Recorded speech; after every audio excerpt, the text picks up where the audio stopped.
धनतेरस और भगवान धन्वंतरी की रहस्यमयी कथा।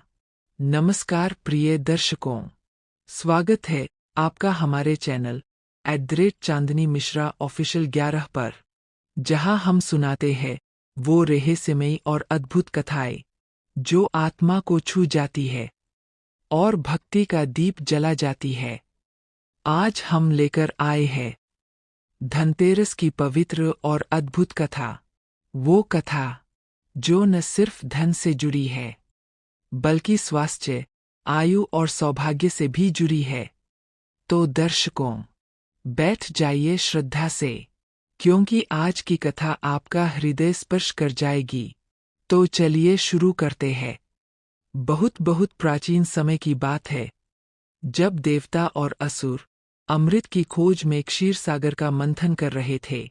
एक ओर देवताओं की सेना थी, दूसरी ओर असुरों का अंधकारमय समूह।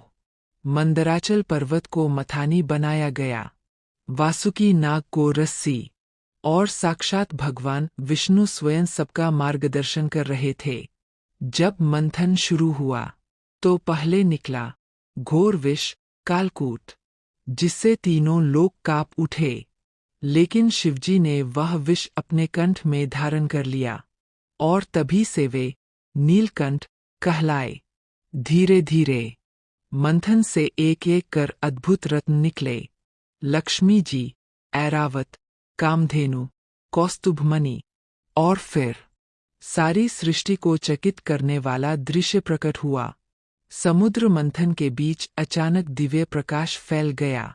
आकाश से अमृत की सुगंध उतर आई और उस उजाले से प्रकट हुए भगवान धन्वंतरी।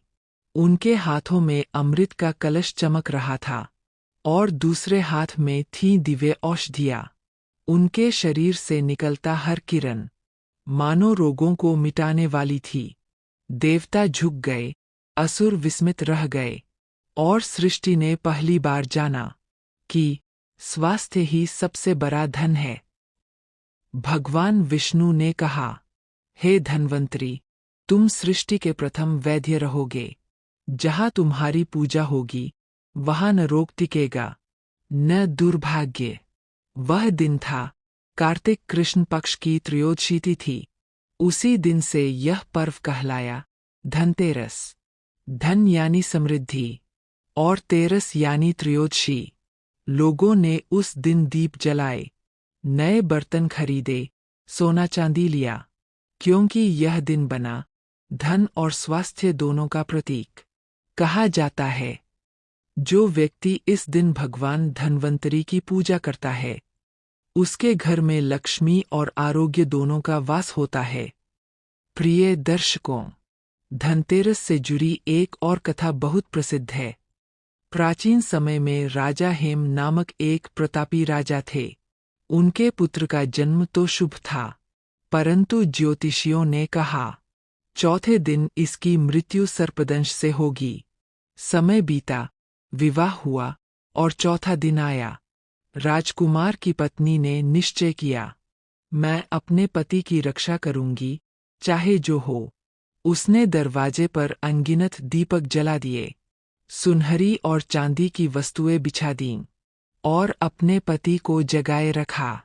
रात को यमराज स्वयं सर्प रूप में आए, पर जब उन्होंने देखा, उनकी आंखें दीपों और आभूषणों की तेज से चौंधिया गईं। वे भीतर प्रवेश न कर सके और दरवाजे पर बैठकर पूरी रात कथा सुनते रहे। सूर्योदय होते ही समय निकल गया, राजकुमार बच गया।